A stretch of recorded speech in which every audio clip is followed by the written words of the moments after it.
Hello guys, আসসালামু আলাইকুম। আমরা তো সব সময় বাহিরে যাই চটপটি ফুচকা খেতে, তাই আজকে ভাবলাম বাড়িতেই তৈরি করব চটপটি এবং আপনাদের মাঝে শেয়ার করব এই চটপটি বানানোটি। চটপটি বানাতে হলে আগে বুটটা 3-4 ঘন্টা ভিজিয়ে রাখতে হবে। ভিজিয়ে রাখলে ভালো হয়। তারপরে এটা প্রেসার কুকারের ভিতর দিলাম। প্রেসার কুকারে দিয়ে 2-3টা সিজ দিলেই হবে। চুলাতেও হয়, তবে অনেকটা টাইম লাগে।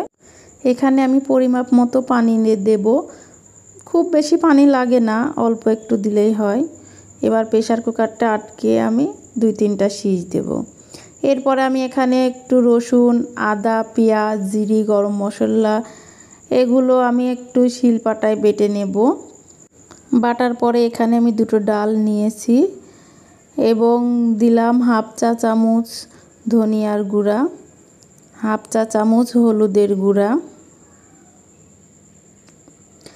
1 চা চামচ মরিচের গুঁড়া, দিতে হবে পরিমাপ মতো লবণ, দিলাম 2টা তেজপাতা ছিঁড়ে দিলাম। এইবার আমি কড়াইতে তেল দিয়ে এইগুলো ভালোভাবে কষাই নিতে হবে। যেভাবে আমরা মাংস রান্না করি ঠিক সেভাবে সম্পূর্ণ মশলা দিয়ে এগুলো ভালোভাবে নাড়তে হবে যেন মশলাটা পুড়ে না যায়।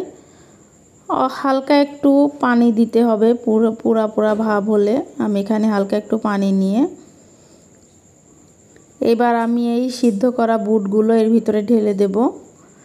দিয়ে কিছুক্ষণ নাড়াচাড়ার পরে এটা ভালোভাবে ঢেকে দিতে হবে। 4-5 মিনিট পরে দেখে আর একটু পানি দিয়ে তারপরে ঢেকে দিলেই হয়ে যাবে। এই যে দেখুন আমাদের হয়ে গেছে, বুটটাও রান্না হয়ে গেছে। এদিকে আমরা বাকি জিনিসটাও কমপ্লিট করে ফেলেছি। আমরা এখানে তেঁতুল দিয়ে বানিয়েছি টক। টকের ভিতরে একটু বিট লবণ, মরিচ দিলে একটু বেশি টেস্ট আসে। তারপরে আমরা কিছুটা ফুচকা ভেজে নিয়েছি, সাথে 2টা আলু এবং 2টা ডিম সিদ্ধ করে আলুগুলো ছোট ছোট করে কেটে নিয়েছি। তারপরে কাঁচা মরিচ কুচি, পেঁয়াজ কুচি, শসা, টমেটো, ধনিয়ার পাতা যে যেমন খেতে পছন্দ করে সব কিছু দিয়ে পরিবেশন করতে হবে। আপনারা অনেকেই পছন্দ করেন এই চটপটি ফুচকা, এবং এটা খেতে হলে অবশ্যই শহরে যেতে হবে এগুলো খেতে। আমার এই রেসিপিটা ফলো করলে আপনারা বাড়িতেই তৈরি করতে পারবেন। খুবই অল্প সময়ে অল্প খরচে আপনারা বাড়িতেই তৈরি করতে পারবেন এই চটপটিটি। আমরা মাঝে মাঝে বাড়িতেই তৈরি করে খাই এই চটপটি। আপনারাও ট্রাই করে দেখবেন। আমার এই ভিডিওটা কেমন লাগলো অবশ্যই তো কমেন্টে জানাবেন। প্রতিদিন নিত্য নতুন ভিডিও পেতে অবশ্যই আমার চ্যানেলটি সাবস্ক্রাইব করবেন, এবং যারা আমার ফেসবুক পেজ থেকে আমার ভিডিওটা দেখছেন তারা তো অবশ্যই ফলো দিবেন।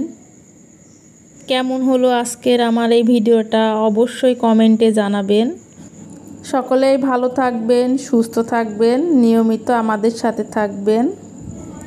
আমাদের চটপটি বানানো শেষ, এখন আমরা সবাই মিলে পরিবেশন করব। সকলেই ভালো থাকবেন। আল্লাহ হাফেজ।